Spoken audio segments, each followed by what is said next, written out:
Student, आज के इस वीडियो लेक्चर में हम लोग बात करने वाले हैं class 11 chapter number 11 thermal properties of matter के अंदर नेक्स्ट थियरी की, मतलब कि हीट ट्रांसफर।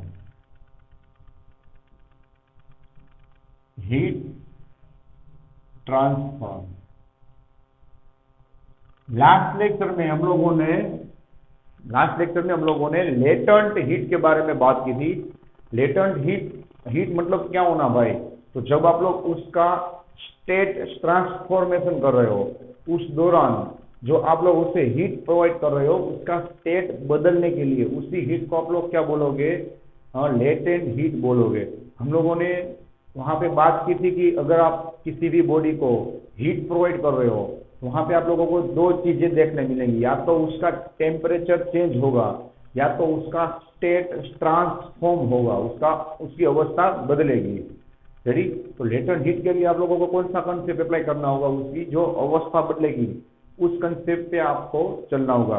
वहां पे हम लोगों ने पूरी बर्फ की स्टोरी बताई थी, याद है कि भाई जब आप लोग -10 डिग्री के बर्फ को गर्म करोगे तो सबसे पहले क्या होगा? उसका टेम्परेचर बढ़ेगा, मतलब कि -10, -9, -8, -7, -6, -5, -4, -3, -2, -1 एंड 0, तब तक उसका टेम्परेचर बढ़ेगा और उसकी जो अवस्था होगी, उसका जो स्टेट होगा वो सेम ही रहेगा।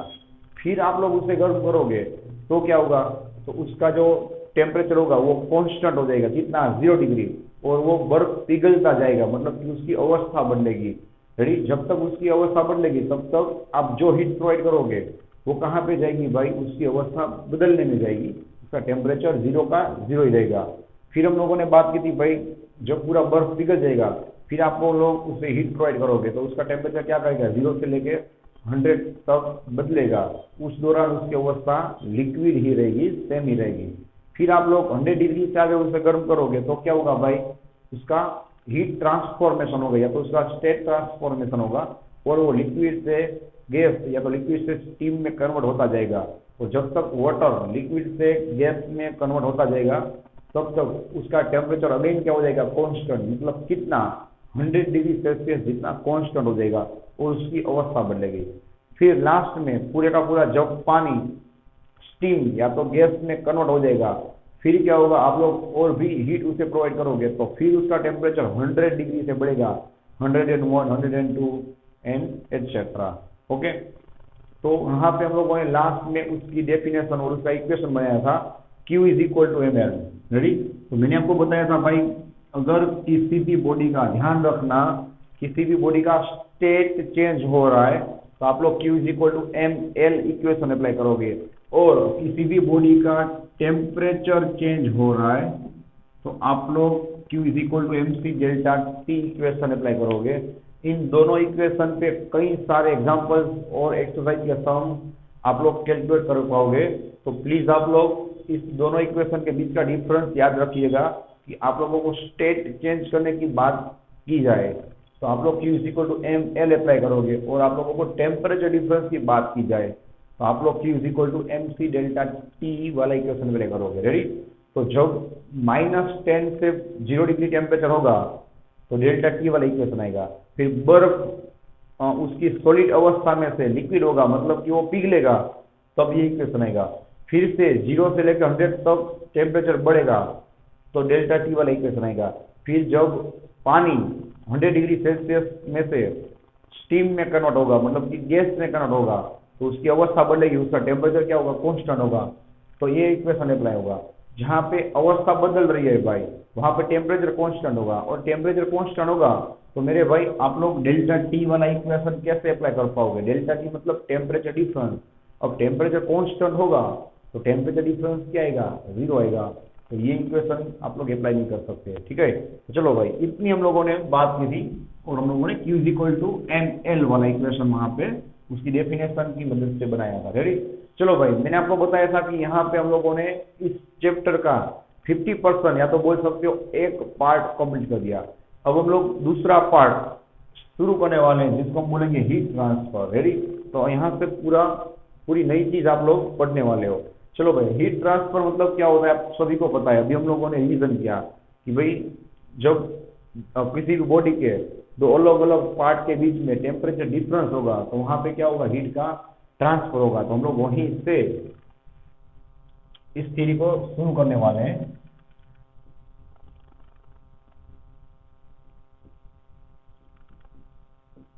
Heat will exchange due to temperature difference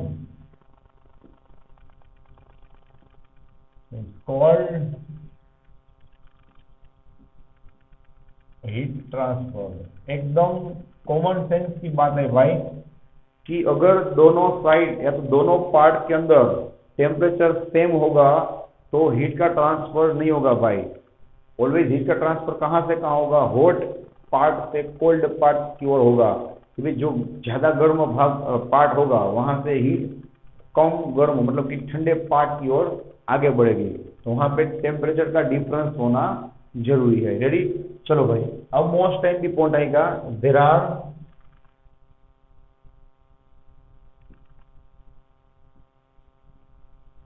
are three types of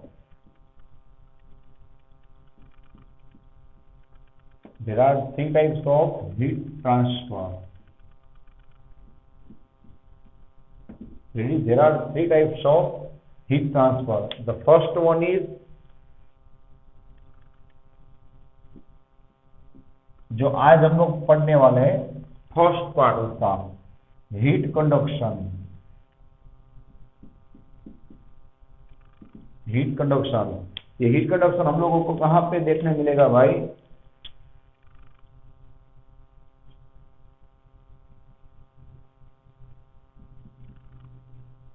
in solid. हाँ, लिक्विड और गैस में भी देखने मिलेगा, लेकिन ज्यादातर वो फिनोमिना आप लोग सॉलिड के अंदर उसको नोटिस कर पाओगे। लिक्विड और गैस के अंदर भी देखने मिलेगा लेकिन बहुत ही कम। ओके, चलो भाई नेक्स्ट होगा हीट कन्वेक्शन, जो हम लोग नेक्स्ट लेक्चर में पढ़ने वाले हैं। हीट कन्वेक्शन, भाई इन सभी में क्या डिफरेंस है मैं अभी थोड़ी देर में अभी आपको बताने वाला हूँ, राइट, शॉर्ट में। फिर हम लोग बहुत डिटेल में नेक्स्ट वीडियो में बात करने ही वाले हैं।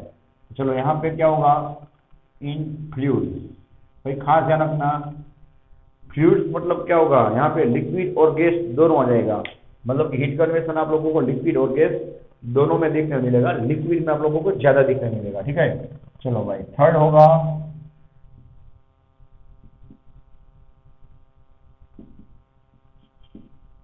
Heat radiation. हीट रेडिएशन आप लोगों को ज्यादातर विदाउट मीडियम देखने मिलेगा। वो मतलब कि इसको किसी भी मीडियम की जरूरत नहीं है। ठीक है, विदाउट एनी मीडियम। चलो मैं इसका आपको प्रैक्टिकल एग्जांपल दे रहा हूं, आपको तीनों चीजें अच्छी तरह से समझ में आ जाएंगी। सिंपल सी बात है भाई, हीट कंडक्शन मतलब कि हीट का कंडक्ट होना। ठीक है, तो आप किसी भी आयन के मतलब कि फेरस के बार को, उसके रोड को गर्म करोगे, तो एक साइड से गर्म करोगे तो कॉमन सेंस की बात है भाई, धीरे धीरे क्या होगी, हीट ट्रांसफर होते होते होते होते दूसरे एंड तक पहुंच जाएगी और दूसरा एंड भी क्या हो जाएगा, गर्म हो जाएगा। तो उससे आप लोग क्या बोलोगे, हीट कंडक्शन, कि भी हीट का क्या होना, इसके अंदर कंडक्ट होना। तो सिंपल सी बात है ना भाई कि हीट कंडक्शन आप लोगों को ज्यादातर सॉलिड के अंदर देखने मिलेगा। वो क्यों देखने मिलेगा, कैसे होगा, वो सभी बात हम लोग अभी 2 मिनट के बाद बहुत ही डिटेल में करने वाले हैं। ठीक है, तो आज हम लोग हीट कन्वर्सन को ही डिटेल में स्टडी करेंगे। चलो आगे बढ़ते हैं। हीट कन्वर्सन किसे बोलते हैं, तो सबसे बेस्ट एग्जांपल आप लोगों ने देखा हुआ है, जब आप लोग पानी को गर्म करोगे तो क्या होगा भाई, सबसे पहले नीचे का पानी गर्म होगा, वो कहाँ पे जाएगा, हल्का होके ऊपर जाएगा, ऊपर का ठंडा पानी नीचे आएगा, फिर वो पानी क्या होगा, गर्म होगा, फिर से वो ऊपर जाएगा, ऊपर का ठंडा पानी नीचे आएगा, वैसे करते करते पूरा पानी होगा वो गर्म हो जाएगा। तो जिसे हम बोलेंगे हीट कन्वेक्शन। तो पानी के अंदर और कंडक्शन के अंदर क्या हो रहा है, आप लोगों को क्वेश्चन होगा ना कि भाई सॉलिड और फ्लूइड में क्या फर्क होगा। तो भाई आप लोग सोचिए, सॉलिड के अंदर क्या होगा, जो हीट ट्रांसफर होगा उसमें पार्टिकल्स, शांति से सोचिए, जो आयन का बार होगा उसमें पार्टिकल्स क्या करेंगे भाई, मूवमेंट नहीं करेंगे, सिर्फ वाइब्रेशन करेंगे। बिकॉज आप लोग केमिस्ट्री में भी स्टडी करते हो, और कॉमन सेंस की बात है कि सॉलिड के अंदर पार्टिकल मूवमेंट नहीं कर पाते ना, सिर्फ वाइब्रेशन करेंगे, और वाइब्रेशन करके क्या करेंगे, अपनी एनर्जी को अपने बाजू वाले पार्टिकल को ट्रांसफर करेंगे, वो अपने बाजू वाले पार्टिकल को ट्रांसफर करेगा, वैसे करते करते करते करते एनर्जी सामने की ओर पहुंचेगी। जबकि फ्लूइड में और ज्यादातर लिक्विड में, मतलब कि मैंने जो आपको एग्जांपल दिया पानी वाला, वहां पे क्या हो रहा है कि पानी के पूरे पार्टिकल्स गर्म होके एक्चुअल में क्या हो रहे हैं भाई, मूवमेंट कर रहे हैं। वाइब्रेशन तो करेंगे ही, लेकिन मूवमेंट करके क्या करेंगे, हीट का ट्रांसफर करेंगे। तो अब आप लोग खास सोचिएगा, सिर्फ पार्टिकल मूवमेंट किए बिना ओनली वाइब्रेशन करते करते हीट का ट्रांसफर करेंगे, तो उसे आप लोग बोलोगे हीट कंडक्शन।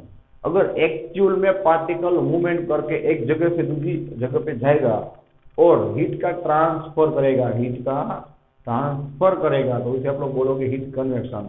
और हीट रेडिएशन सबसे बेस्ट एग्जांपल, उससे किसी भी टाइप के मीडियम की जरूरी नहीं है, ठीक है। सिंपल एग्जांपल है भाई, सन। जब सूर्य में से सोलर एनर्जी निकलेगी तो वो एनर्जी आपको यहाँ पे भी मिल रही है ना भाई, आपको गर्मी लगेगी या तो ठंडी लगेगी, तो वहां पे किसी भी मीडियम की जरूरत नहीं है ना भाई। और जब सन, सूर्य में से जब एनर्जी निकलेगी भाई, वहां पे तो कोई भी मीडियम है ही नहीं ना, वैक्यूम होगा, फिर भी वो एनर्जी क्या करेगी भाई, वहां से ट्रांसफर होकर हम तक पहुंचेगी। उसका मतलब क्या हुआ, आप लोग सोचिए कि अगर मीडियम होगा या तो नहीं होगा, उससे कुछ फर्क नहीं पड़ता। तो तब जो हीट ट्रांसफर होगी भाई, हीट ट्रांसफर होगी एक जगह से दूसरी जगह, उसे आप लोग क्या बोलोगे, हीट रेडिएशन, ठीक है। तो ये रहे। और दूसरा एग्जांपल, आप लोग कैंप फायर के अंदर दूर अगर आप लोग बैठे होगे तो भी आप लोगों को क्या होगा भाई, उस फायर का हीट आपको ट्रांसफर होके मिलेगा। तो वहां पे ना तो पार्टिकल्स मूवमेंट कर रहे हैं, ना तो पार्टिकल्स वाइब्रेशन कर रहे हैं, डायरेक्टली आपको हीट दूर डिस्टेंस पे मिल रहा है, इसलिए उसको आप लोग बोलोगे हीट रेडिएशन। और वो हीट रेडिएशन के रूप में आप लोगों को मिल रहा है। सेम सन भी क्या कर रहा है भाई, सोलर रेडिएशन के फॉर्म में आप लोगों को हीट प्रोवाइड कर रहा है, उसे आप लोग बोलोगे हीट रेडिएशन, ठीक है। तो ये था इन तीनों के बीच का डिफरेंस। जैसे जैसे हम लोग डिटेल में स्टडी करेंगे, आप लोगों को पूरा डिफरेंस समझ में आ जाएगा। बस अब इन तीनों को स्टडी करने के लिए एकदम बेसिक एग्जांपल है, सिंपल एग्जांपल, ठीक है। तो चलो मैं आपको आपके क्लासरूम का एग्जांपल बता रहा हूँ इन तीनों के बीच में डिफरेंस स्टडी करने के लिए, कि भाई सभी स्टूडेंट्स एक क्लास में बैठे हुए हैं, मैं एक स्टूडेंट को एक बुक या तो पेन उसे दूंगा और उससे बोलूंगा भाई कि इस बुक को आप लोग पीछे की ओर उस स्टूडेंट को पहुंचा दीजिए। तो उसके पास 3 रास्ते होंगे, कितने, 3 रास्ते। वो क्या करेगा भाई, अपनी बुक को पीछे वाले स्टूडेंट को देगा, वो अपनी बुक को पीछे वाले स्टूडेंट को देगा, वैसे वैसे करते करते बुक पीछे की ओर पहुंचेगी। तो उससे क्या बोलेंगे भाई, हीट कंडक्शन। मतलब वो स्टूडेंट खड़ा होकर वहां पे नहीं जाएगा, वो क्या करेगा, उसको मूव करेगा, उसको ट्रांसफर करेगा। सेकंड, अगर वो चाहे तो उस बुक को या तो उस पेन को डायरेक्टली थ्रो भी कर सकता है। तो क्या हुआ भाई, हीट कन्वेक्शन, ठीक है। सॉरी, थ्रो नहीं करेगा, लेकिन वो खड़ा होके क्या करेगा भाई, एक्चुअल में मूव होके उसको देने जाएगा, तो उसे क्या बोलेंगे, हीट कन्वेक्शन। और अगर वो मैंने जो बताया वो बुक का थ्रो करेगा, वो डायरेक्टली उसे बुक ट्रांसफर कर देगा, तो जिसे बोलेंगे हीट रेडिएशन, ठीक है। तो अगर वो वाया बुक को ट्रांसफर करेगा तो उसे बोलोगे आप लोग हीट कंडक्शन। वो खड़ा होके खुद मूवमेंट करके वहां पे उसे देख के आएगा, तो उसको बोलोगे हीट कन्वेक्शन। और वो बुक का थ्रो करेगा तो उसे आप लोग बोलोगे हीट रेडिएशन, ठीक है। चलो अब हम लोग बहुत ही डिटेल में हीट कंडक्शन को शुरू करने वाले हैं, जो आप लोगों को जीनिट में भी काम आएगा, यानी heat conduction.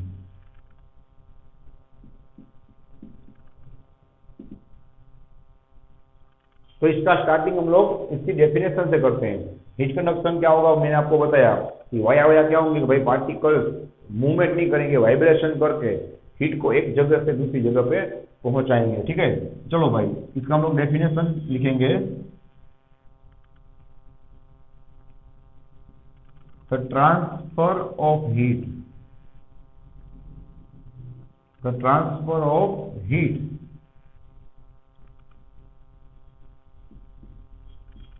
Due to temperature difference, ये वर्ड आपका मेन रहेगा,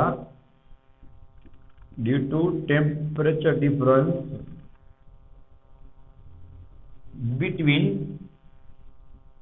between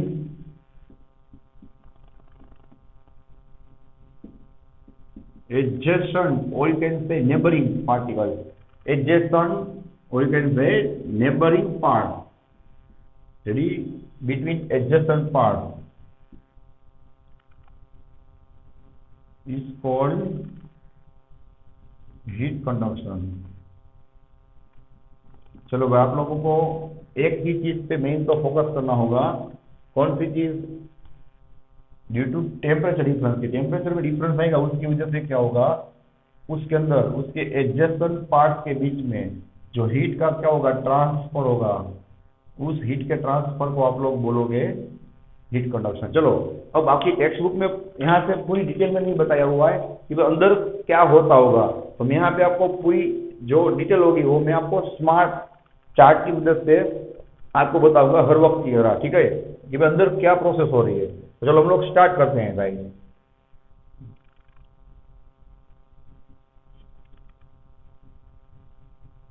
ड्यू टू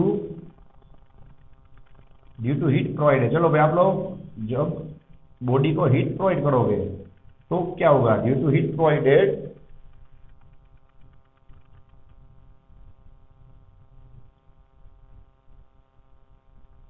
तो पार्टिकल्स विल वाइब्रेट. सही है ना भाई? ये पार्टिकल्स क्या करेंगे भाई? वाइब्रेशन करेंगे. रेडी? और उनके पास कौन सी एनर्जी होगी भाई? ऑब्वियस बात है ना, वो वाइब्रेशन कब करेंगे? जब उनके पास कुछ एनर्जी होगी. दे will have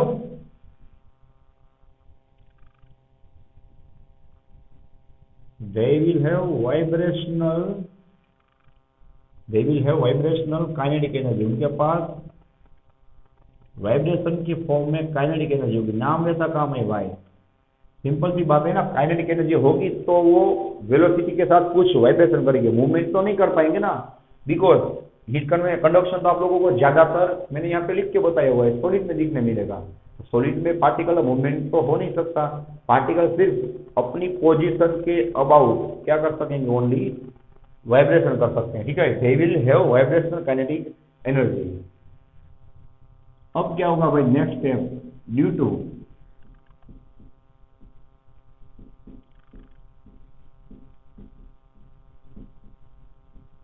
intermolecular forces.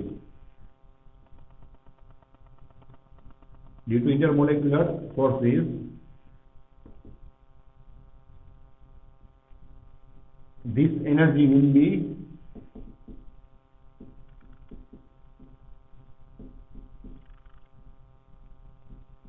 transferred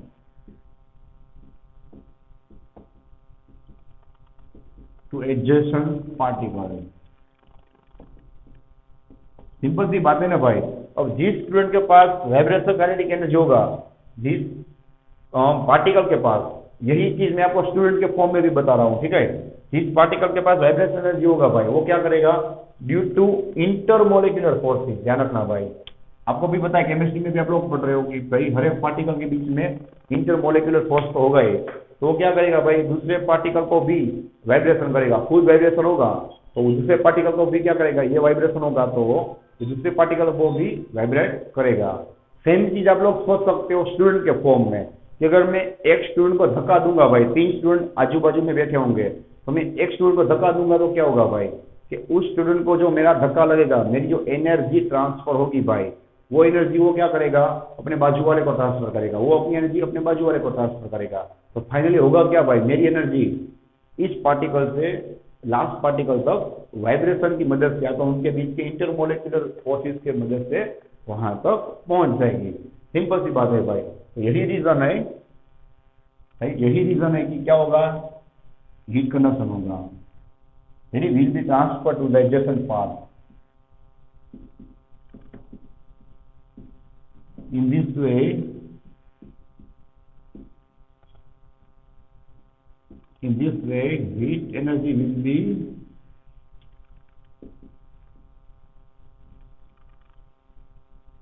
transfer. ठीक है ना भाई? कि इस तरह से क्या होगा? हीट एनर्जी ट्रांसफर होगा, जिससे आप लोग बोलोगे heat conduction, which is called heat conduction.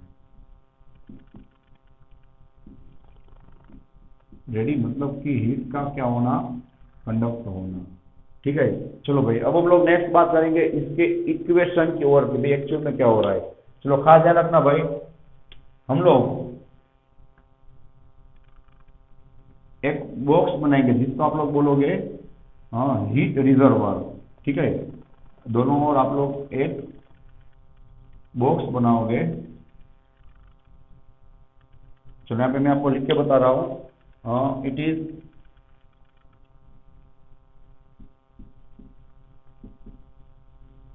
Heat reservoir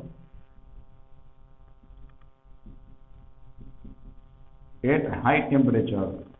heat reserve मतलब क्या होगा भाई, हीट का सोर्स। आप लोग इसे हीट सोर्स भी बोल सकते हो, जहां से आपको हीट मिलेगी, बर्नर या तो कोई भी हीट का सोर्स जहां से आप लोगों को कंटिन्यूसली और कॉन्स्टेंटली हीट मिलेगी।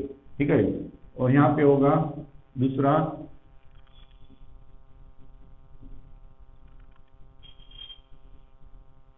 हीट रिजर्वर एट, ठीक है, लो टेम्परेचर।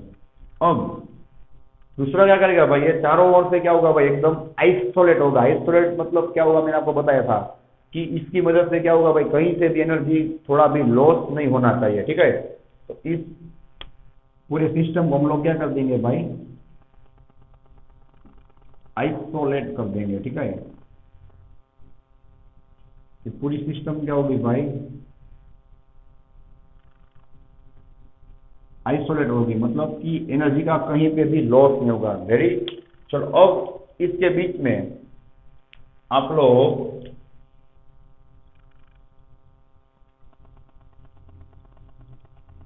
एक बार को रखोगे, जिसका यहाँ पे टेम्परेचर होगा T1। आपकी टेक्स्ट बुक में यहाँ पे TC दिया होगा, हम लोग यहाँ पे T1 और T2 के फॉर्म में बात करने वाले हैं, जिससे आप लोगों को एमसीक्यूज और सम सॉल्व करने में इजी रहेगा। रेडी, T1 से लेके T2 तक। और मैंने अभी क्या बताया भाई, यहाँ पे हाई टेम्परेचर होगा, यहाँ पे लो होगा। मतलब यहाँ पे आप लोग, यहाँ से हीट आप लोग प्रोवाइड कर रहे हो, वो हीट धीरे धीरे धीरे धीरे ट्रांसफर होती होती सामने की ओर पहुंच जाएगी। मतलब कि यहाँ पे T1 क्या होगा भाई, T2 से ज्यादा होगा। मैंने अभी आपको बताया ना भाई कि टेम्परेचर डिफरेंस होना कंपलसरी है। टेम्परेचर डिफरेंस होगा तो ही क्या करेगी, हीट ज्यादा टेम्परेचर से कम टेम्परेचर की ओर ट्रांसफर होगी, मूव होगी। रेडी, तो चलो भाई नेक्स्ट हम लोग बात करेंगे दो नई क्वांटिटीज की, जिसमें एक क्वांटिटी आपकी टेक्स्ट बुक में क्लैरिफाई नहीं की हुई है, जो आपको एमसीक्यूज में काम आएगी, तो खास ध्यान रखना।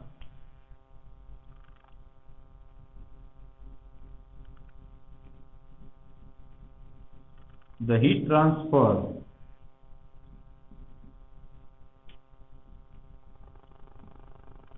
per unit time is called, heat transfer per unit time is called dq by dt। जैसा नाम वैसा काम भाई। ठीक है, टाइम के साथ हीट का ट्रांसफर होना, मतलब कि जैसे जैसे आप इसे गर्म करोगे तो धीरे धीरे क्या होगा भाई, हीट एक एंड से दूसरे एंड की ओर ट्रांसफर होता जाएगा।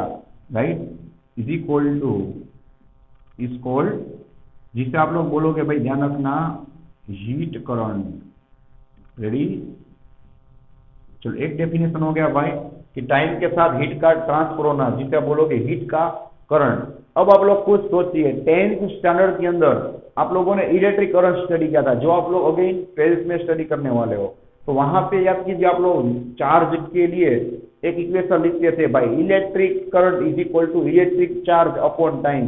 तो मेरे भाई कितना ये इक्वेशन उससे मिलता जुलता है, आप लोग देखिए।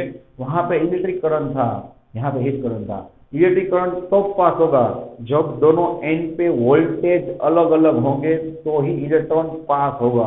तो यहाँ पे दोनों एंड पे टेम्परेचर अलग अलग होंगे तो ही हीट ट्रांसफर होगा। वहां पे भी इक्वेशन था Q बाई टी, यहाँ पे भी इक्वेशन दिख रहा है Q बाई टी। वहां पे Q मतलब चार्ज था, यहाँ पे Q मतलब हीट होगा। वहां पे इलेक्ट्रिक करंट था, यहाँ पे हीट करंट था। वहां पे इलेक्ट्रिक करंट को आप लोग I बोलते थे, यहाँ पे आप लोग बोलोगे H। ठीक है, ये हो गई एक क्वांटिटी जिसके बारे में डायरेक्टली बुक में स्टेटमेंट दिया हुआ है। रेडी, ये क्वांटिटी किस पे डिपेंड करेगी। मैंने आपको क्या बताया भाई, उसका पहले डेफिनेशन बताया। धीरे धीरे हम लोग क्या करेंगे भाई, बहुत ही डीप में जाएंगे, डायरेक्टली आपको समझ में नहीं आएगा। सेकंड थिंग उससे भी इंपॉर्टेंट होगी,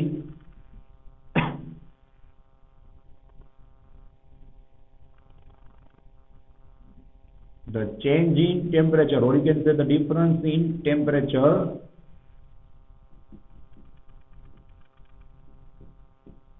with respect to change in length. With respect to change in length is called temperature gradient. Is called temperature gradient. यदि जिसका इक्वेशन होगा temperature gradient is equal to dt by ds। चलो मैं यहाँ पे आपको एक नई बात बताने वाला हूँ जो आपको 11th 12th हर जगह पे 100% काम आएगी। पूरे 11th 12th में आप लोग मिनिमम 3 जगह पे ग्रेडियंट वर्ड को सुनोगे, ठीक है, ग्रेडियंट वर्ड को सुनोगे। ग्रेडियंट मतलब फिजिक्स में क्या होना, डिस्टेंस के साथ, लेंथ के साथ चेंज होना। You can see here with respect to change in length, खास ध्यान रखना। तो कौन सी 3 जगह पे कौन से 3 ग्रेडियंट आप लोग स्टडी करोगे, मैं आपको बता रहा हूँ। सबसे पहले आप लोगों ने स्टडी किया टेम्परेचर ग्रेडियंट, मतलब कि डिस्टेंस के साथ टेम्परेचर का चेंज होना। तो एकदम कॉमन सेंस की बात है मेरे भाई। यहाँ पे आप लोग कंटिन्यू हीट को हाई टेम्परेचर पे प्रोवाइड करोगे तो यहाँ पे टेम्परेचर ज्यादा होगा। जैसे जैसे आप लोग आगे बढ़ोगे टेम्परेचर क्या होगा, घटता जाएगा, ठीक है। तो सिंपल सी बात है, इस पार्ट में सपोज टेम्परेचर होगा TA, इस पार्ट में टेम्परेचर होगा TB, इस पार्ट में टेम्परेचर होगा TC, इस पार्ट में टेम्परेचर होगा TD, इस पार्ट में टेम्परेचर होगा TE, यहाँ पे होगा TF। तो आप लोग समझ गए होंगे भाई कि जैसे जैसे आप लोग आगे बढ़ोगे तो हर एक पार्ट के अंदर टेम्परेचर थोड़ा थोड़ा आपको कम दिखने मिलेगा, ठीक है। तो उसे आप लोग क्या बोलोगे भाई, टेम्परेचर ग्रेडियंट। मतलब कि डिस्टेंस या तो लेंथ में चेंज होगा तो उसके टेम्परेचर में भी आपको चेंज दिखने मिलेगा। That is called dt by df। Same आप लोग स्टडी करोगे चैप्टर 10 फ्लूइड मैकेनिक्स के अंदर वेलोसिटी ग्रेडियंट। तो वहां पे क्या होगा, आप ही सोचिए, वेलोसिटी ग्रेडियंट। तो नीचे तो क्या होगा, df ही रहेगा। ग्रेडियंट मतलब क्या होना, डिस्टेंस के साथ चेंज होना। ऊपर क्या आ जाएगा, dt की जगह पे dv आ जाएगा। और 12th में आप लोग स्टडी करोगे वोल्टेज ग्रेडियंट। क्या स्टडी करोगे भाई, वोल्टेज ग्रेडियंट। तो वहां पे उसका मतलब क्या होगा कि डिस्टेंस के साथ वोल्टेज का चेंज होना, ठीक है। तो वहां पे आप लोग लिखोगे dv बाई df, ठीक है। तो dt बाई df क्या बता रहा है भाई कि डिस्टेंस के साथ उसका टेम्परेचर चेंज हो रहा है, मतलब कि कम होगा या तो ज्यादा होगा, ठीक है। चलो, तो ये बन गई आपकी दोनों डेफिनेशन। इसका आप लोगों को यूनिट भी पूछा जा सकता है चैप्टर 2 के अंदर, यूनिट एंड डायमेंशन। अगर आपको पूछा जाए कि what is the unit of और व्हाट इज द MLT या तो dimensional formula of temperature gradient, तो आप लोगों को उसे रटना नहीं है, आप लोगों को सिर्फ याद करना होगा टेम्परेचर ग्रेडियंट। टेम्परेचर मतलब T और ग्रेडियंट मतलब अपॉन क्या आएगा, डिस्टेंस T बाई x, ठीक है। तो चलो, टेम्परेचर का यूनिट क्या होगा, केल्विन, और डिस्टेंस का यूनिट क्या होगा, मीटर। रेडी। चलो अब हम लोग क्या करेंगे भाई, बात को यहाँ से आगे बढ़ाएंगे कि अदर क्या होगा। रेडी। चलो भाई, अब हम लोग बात करेंगे आगे यहाँ पे इस रोड के अंदर क्या होगा। ओके, चलो, after long time,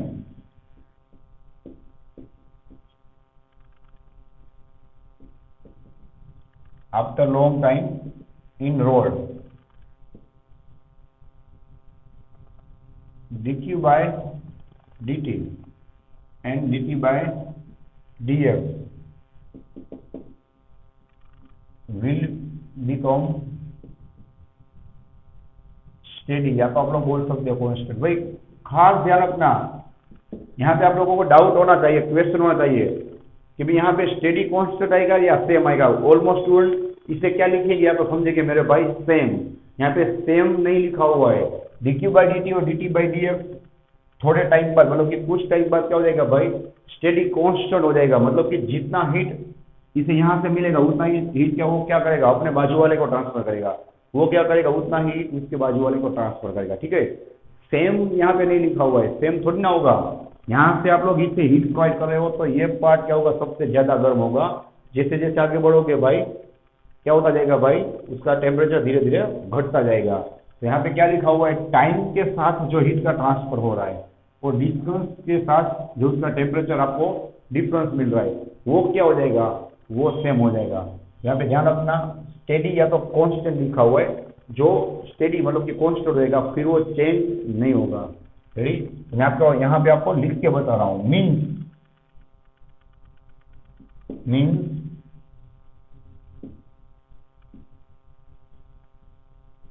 the amount of heat gained from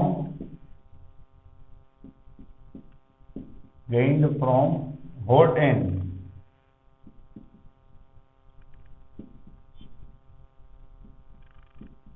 transferred to the cold end। Ready. तो जितना एनर्जी वो गेन करेगा उतना ही एनर्जी क्या करेगा, वो बाजू वाले मतलब कि कोल्ड एंड को ट्रांसफर करेगा। वैसे होते होते सामने की ओर वो हीट पहुंच जाएगी। ठीक है, चलो भाई ये दोनों क्या हो जाएंगे, कांस्टेंट हो जाएंगे। This state is called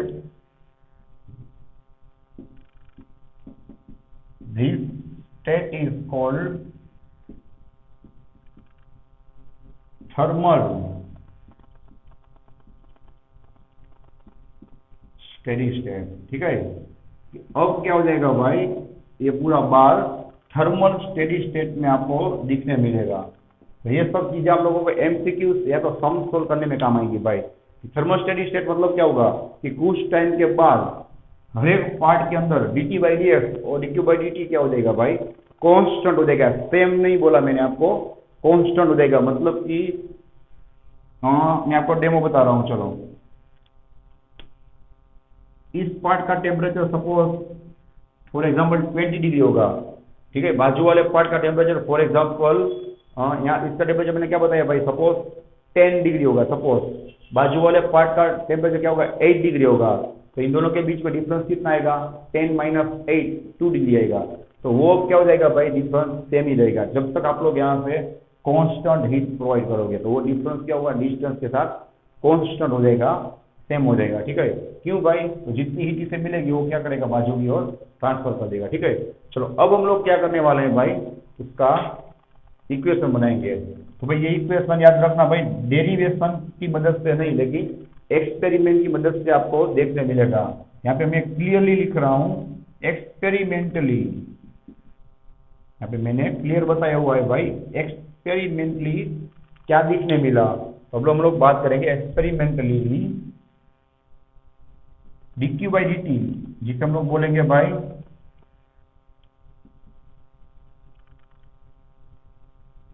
transfer of heat. You can see here transfer of heat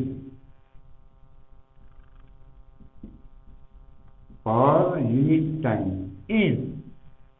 is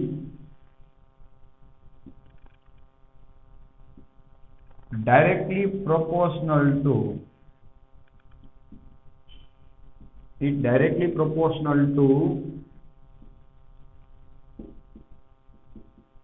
temperature difference, या तो आप लोग बोल सकते हो टेम्परेचर ग्रेडियंट भी बोल सकते हो। ठीक है, टेम्परेचर डिफरेंस कितना होगा भाई, T1 माइनस T2, मतलब कि हायर टेम्परेचर में से आप लोग लोअर टेम्परेचर को माइनस करोगे।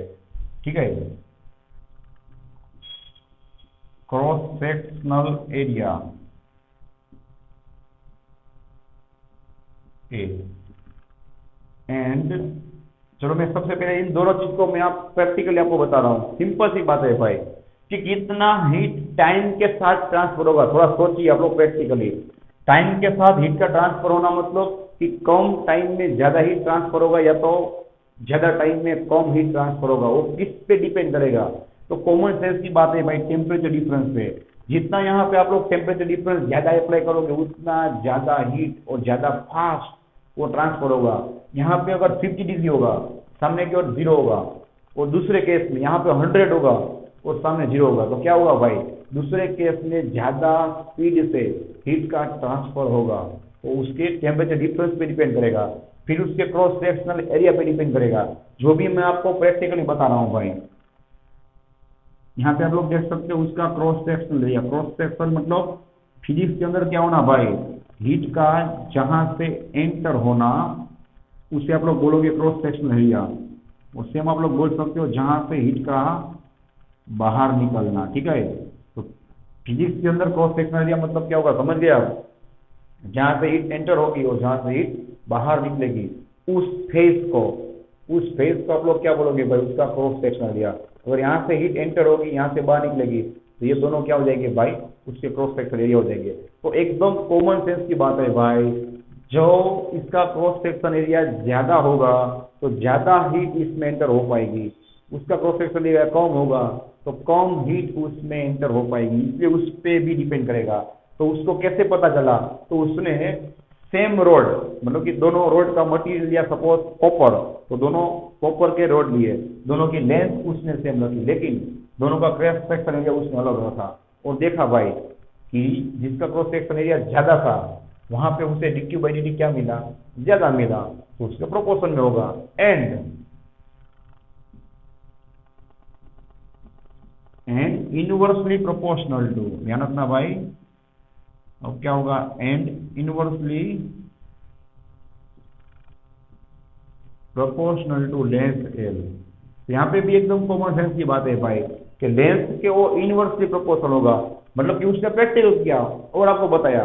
दूसरी बात उसने क्या किया कि दो रोड सेम लिया, ठीक है, कॉपर के, दोनों का क्रॉस सेक्शन सेम रखा, लेकिन उसने दोनों का लेंथ अलग रखा। तो उसने देखा भाई कि जिसकी लेंथ ज्यादा थी उसमें dq बाई dt उसे क्या मिला, कम मिला।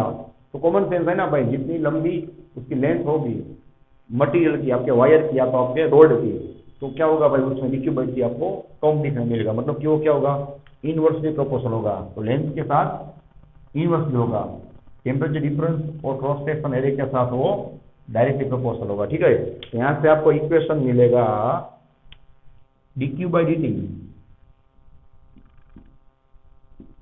is proportional to cross section area A, temperature difference T1 minus T2 and length भी क्या होगा, इनवर्सली प्रोपोर्शनल वो होगा। रेडी, यहाँ पे मैं आपको बता रहा हूँ कि लेंथ कहाँ से कहाँ तक आप लोग लिखोगे, यहाँ से 0 से स्टार्ट करके आप लोग लिखोगे इसकी लेंथ को x is equal to L, ठीक है। मतलब कि यहाँ से 0 और यहाँ पे क्या होगा, पूरी बार का जो लेंथ होगा वो कितना होगा, एल होगा, जो आप लोग यहाँ पे देख सकते हो। रेडी, तो मैंने आपको पूरा जो इक्वेशन है वो मैंने आपको यहाँ पे ड्रॉ करके बता दिया। देखो, ए मतलब क्रॉस सेक्शन एरिया पे डिपेंड करेगा, T1 माइनस T2 मतलब कि T1 और T2 टेम्परेचर के डिफरेंस पे भी डिपेंड करेगा, और लेंथ मतलब कि उसकी लेंथ पे भी डिपेंड करेगा कि उसकी लेंथ कितनी है, उस हिसाब से उसमें हीट का ट्रांसफर होगा। रेडी, चलो भाई, कॉमन सेंस की बात है कि अगर आप लोग प्रोपोर्शनल का साइन रिमूव करोगे तो अब आप लोगों को समझ में आ गया होगा कि हर बार हम लोग रिपीट करते हैं ना कि प्रोपोर्शनल रिमूव करोगे तो आप लोगों को इज इक्वल टू रखना होगा, तो इज इक्वल टू रखोगे तो आप लोगों को एक कांस्टेंट अप्लाई करना होगा, जिससे हम लोग बोलेंगे यहाँ पे के, ठीक है। तो यहाँ पे कांस्टेंट आ जाएगा के into A into T1 minus T2 by L, ठीक है, और जिससे हम लोग बोलेंगे बाई एच, और इसे से हीट करंट, जिससे मैंने आपको पहले ही डिफाइन करके बताया हुआ है। देखो, dq बाई dt मतलब टाइम के साथ हीट का चेंज होना, जिससे हम बोलेंगे हीट करंट, जिससे हम बोलेंगे कैपिटल है, ठीक है। चलो भाई, के मतलब क्या होगा, तो मैंने हर बार आपको बताया हुआ है कि मैं हर बार आपको कांस्टेंट पूरा समझाऊंगा। यहाँ पे भी हम लोग कांस्टेंट को पूरा अच्छी तरह से समझने वाले हैं। सबसे पहले उसका नाम लिखेंगे भाई, where K is equal to thermal, where K is equal to thermal conductivity. नाम में ऐसा काम है भाई कि के क्या बताएगा आपको कि भाई कौन सा बॉडी कितना गर्म होगा। प्रैक्टिकल एग्जांपल मैं आपको बता रहा हूं, अगर मैंने दो अलग अलग बार ली है, ठीक है, दो अलग अलग बार, दोनों की लेंथ सेम आप लोग देख सकते हो, दोनों का क्रॉस सेक्शन एरिया सेम आप लोग देख सकते हो, लेकिन ये ब्लू है, ये ब्लैक है, मतलब कि दोनों का मटेरियल अलग है, एक कॉपर होगा एक एल्यूमिनियम होगा, दोनों को आप लोग सेम टेम्परेचर डिफरेंस दोगे तो आपको क्या लगता है भाई कि दोनों में आपको जो हीट करंट मिलेगा क्या वो सेम होगा? नहीं होगा। क्यों भाई? बिकॉज दोनों का थर्मल कंडक्शन, दोनों का नेचर, दोनों का स्वभाव, हीट के प्रति उसका स्वभाव क्या है भाई, अलग है, जो के की वजह से आपको दिखने मिलेगा। तो सिंपल सी बात है, अगर इसका के ज्यादा हुआ तो ये क्या बताएगा भाई कि इसकी थर्मल कंडक्टिविटी इससे ज्यादा होगी, इसका के कम होगा तो मतलब इसकी थर्मल कंडक्टिविटी कम होगी, तो उसमें हीट करंट भी आपको कम दिखने मिलेगा। रेडी? तो जिसे हम बोलेंगे thermal conductivity which is dependent on material, and temperature, ठीक है। तो मेनली तो क्या करेगा भाई, मटेरियल पे डिपेंड करेगा। तो सिंपल सी बात है ना, मटेरियल क्या हो जाएगा, चेंज हो जाएगा, तो के चेंज हो जाएगा और उसके अंदर डीक्यू बाई डी भी आपको अलग मिलेगा। रेडी, चलो भाई, अब से आप लोगों को इस मोस्ट आईएमपी इक्वेशन को याद रखना होगा, जो आपको जीनीट के अंदर, एमसीक्यूज के अंदर, एग्जाम्पल्स, एक्सरसाइज सभी जगह पे ये काम आएगा। और नेक्स्ट वीडियो में मैं पूरा वीडियो स्पेशली जीनीट के लिए बनाने वाला हूँ, जो आपके टेक्स्ट बुक में नहीं दिया होगा, ठीक है। तो वहां पे भी मैं इसी इक्वेशन से शुरुआत करने वाला हूँ। तो आप लोग प्लीज इस इक्वेशन को याद रखना, ठीक है। चलो अब हम लोग क्या करेंगे भाई, के का यूनिट बनाएंगे। बहुत ही ध्यान से आप लोग देखना भाई, एमसीक्यू में भी पूछा जा सकता है, जीनीट में भी पूछा जा सकता है कि व्हाट इज द एनएलटी और what is the unit of thermal conductivity. आप लोगों को रटना नहीं है, आप लोगों को इस इक्वेशन को सिर्फ याद रखना है। फिर के को आप लोग क्या करोगे, सब्जेक्ट बनाओगे। देखना, क्यू मतलब क्या होगा, हीट एनर्जी, उसका यूनिट क्या होगा भाई, जूल, अपॉन टी मतलब क्या होगा भाई, सेकंड, ठीक है। जूल पर सेकंड हो जाएगा, इज इक्वल टू, चलो सामने की ओर आप लोगों को के का यूनिट क्या करना होगा, फाइंड करना है, ठीक है। तो के को हम लोग एज इट इज रखेंगे। एरिया मतलब क्या होगा भाई, एरिया मतलब आपको पता ही होगा, मीटर स्क्वायर। टेम्परेचर डिफरेंस मतलब क्या होगा, केल्विन। यहाँ पे 2 बार केल्विन नहीं लिखना है, ठीक है ना। यहाँ पे के मतलब क्या होगा, केल्विन, अपॉन लेंथ मतलब क्या होगा, metre. So you will get joule per second is equal to K. चलो यहाँ पे क्या हो जाएगा, मीटर मीटर तक हो जाएगा, आपको मिलेगा metre into kelvin. So last step, चलो के का आप लोगों को यूनिट मिलेगा जूल पर सेकंड पर मीटर पर केल्विन। ऊपर क्या ले जाओगे, आपको मिलेगा joule into second inverse into metre inverse into kelvin inverse is equal. चलो और एक आप लोग यूनिट बना सकते हो, जूल पर सेकंड मतलब कि एनर्जी पर टाइम। एनर्जी पर time chapter number 6 work energy power. Energy पर टाइम मतलब क्या हो सकता है भाई, पावर। और पावर को आप लोग क्या लिख सकते हो भाई, वॉट, ठीक है। तो जूल पर सेकंड मतलब मैंने क्या लिखा हुआ है, वॉट। मीटर ऊपर क्या हो जाएगा, क्या हो जाएगा, इनवर्स। केल्विन ऊपर क्या हो जाएगा, क्या हो जाएगा, इनवर्स, ठीक है। तो ये बन गया आपका यूनिट। तो चलो भाई, इस इक्वेशन की वजह से हम लोग नेक्स्ट लेक्चर को पूरा आगे बढ़ाएंगे, जो आपके टेक्स्ट बुक में नहीं दिया होगा। दूसरी चीज, इसके प्रैक्टिकल एग्जांपल दिए हुए हैं, जो मैं अभी आपको बता रहा हूँ, आप लोग टेक्स्ट बुक में टिक कर लेना। वो तो जनरल नॉलेज की बात है, वहाँ पे फिजिक्स आपको काम आएगा, लेकिन वो तो हम लोगों ने सीख लिया, ठीक है। तो एक एग्जाम्पल दिया हुआ है भाई कि आपका रूम अगर समर में गर्म होता हुआ, तो आप लोग क्या करोगे भाई, वहाँ पे थर्मोकोल या तो फोम लगा दोगे। क्यों, बिकॉज थर्मोकोल का हीट ट्रांसफर या तो उसका थर्मल कंडक्टिविटी क्या होगा, एकदम कम होगा। तो वो क्या करेगा भाई, बाहर से हीट को अंदर नहीं आने देगा। अगर आप लोग थर्मोकोल नहीं लगाओगे तो जो कंक्रीट होगा उसका थर्मल कंडक्टिविटी थोड़ा ज्यादा होगा, तो हीट क्या होगी भाई, अंदर की ओर आ जाएगी, आपको गर्मी लगेगी। दूसरा एग्जाम्पल दिया हुआ है कॉपर का, कि भाई आप लोग जो कुकिंग कर रहे हो उसके अंदर जो आप लोग कुछ जब सभी चीजें यूज कर रहे हो, तो उसके अंदर कुकिंग करने के लिए जो आप लोग कुकर यूज कर रहे हो या तो अदर चीजें, तो वहाँ पे कई चीजों के अंदर नीचे की ओर वहाँ पे कॉपर का मटेरियल दिया जाता है। तो कॉपर का मटेरियल क्यों दिया जाता है भाई, कि कॉपर का थर्मल कंडक्टिविटी ज्यादा होता है, तो आपको पूरी तरह से क्या होगा, हीट का ट्रांसफर मिलेगा। तो इस तरह से अलग अलग 2-3 एग्जाम्पल आपको बताए हुए हैं, ठीक है।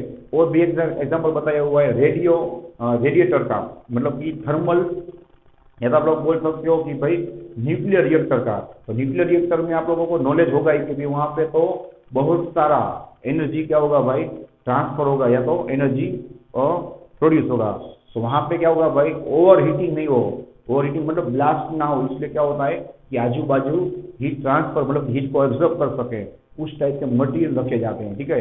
तो ये सब अलग अलग एग्जाम्पल थे जो एकदम बेसिक है। रेडी, तो चलो नेक्स्ट टाइम हम लोग यहाँ से रिविजन करके फिर जीनीट की बात करेंगे, भाई इस इक्वेशन में से जीनीट में क्या पूछा जाता है। Ready, so thanks for watching this video, take care of yourself and see you soon in the next lecture.